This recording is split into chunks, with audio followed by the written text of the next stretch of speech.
Lesson 9. Reading. Part 1.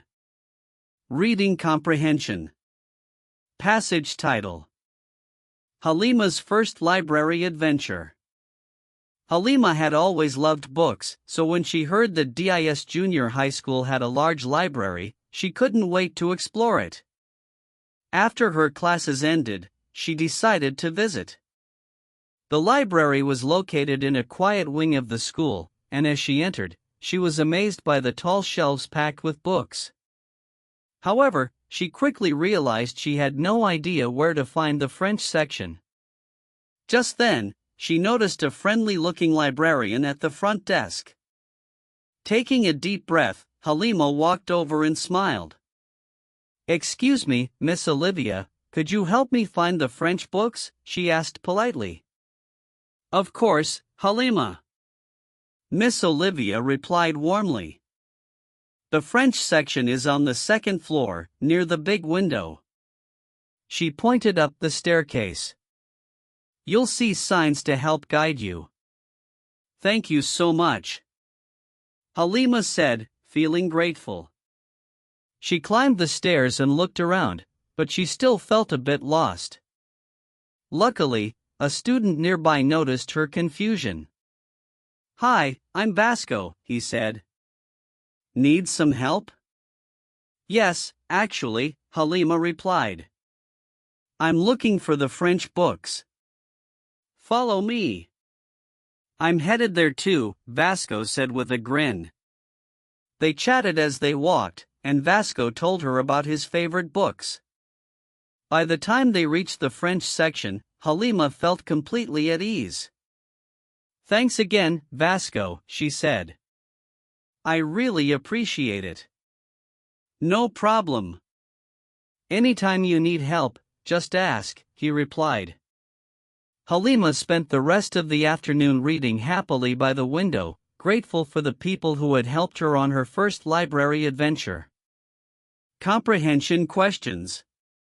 1. Why was Halima excited to visit the library at DIS Junior High School? 2. Who was the first person to help Halima in the library? 3. How did Vasco assist Halima? 4. Why did Halima feel more comfortable by the end of her visit? 5. What lesson did Halima learn about asking for help? Part 2. Reading skills. 1. Predicting text using typographical and visual features. Prediction is an important skill because it helps you engage with the text before you read it. By making predictions, you start thinking about the story and get an idea about what is coming in the text. For example, before reading a passage titled, you can just ask for help. 1. What do you think might happen in this story, looking at the title alone? 2. Imagine you see the title of a passage, you can just ask for help along with an illustration of a young girl looking lost in at a bus stop and standing alone. What do you think this story will be about? Write a few sentences about what you think could happen. 2. Reading with self-monitoring strategies. Whereas the prediction strategy is used before reading a text, self-monitoring strategy is used while reading the text. While reading, it is helpful for you to check your understanding as you go along. For example, you can ask yourself, 1. Do I understand this part? 2. What does this sentence mean? 3. Is this different from what I expected? Consider these self-monitoring techniques. 1. Stop and think. After each paragraph, pause and try to summarize it in your own words. 2. Ask questions. Why did the character say that? What will they do next? 3. Use context clues. If you don't understand a word, look at the sentences around it for hints. Now, listen carefully. Halima was lost in the library and didn't know how to find the French section. She felt a bit embarrassed but decided to approach a teacher nearby. Self-monitoring questions. 1. Why is Halima embarrassed? 2. What should Halima do? Part 3. Answering questions on the text. After reading, you practice answering questions that test your understanding or comprehension. Types of questions. 1. Literal questions. These questions focus on facts directly stated in the text and ask about what happened in the text. 2. Inferential questions. These questions focus on why something happened, or what might happen next. They require you to read between the lines and infer meaning based on hints in the text. 3. Evaluative questions.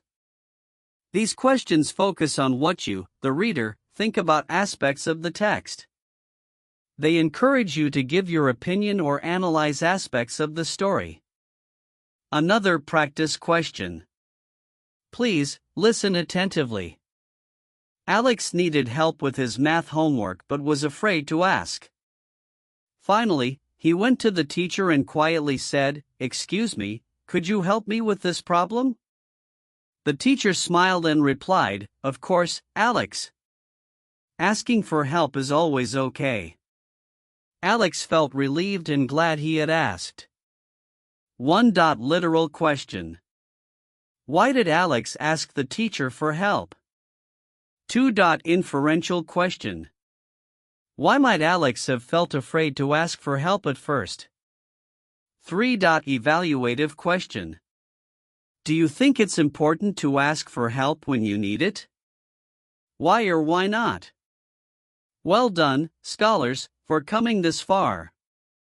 The next lesson begins with a set of practice questions for you to test your knowledge so far. I wish you the best.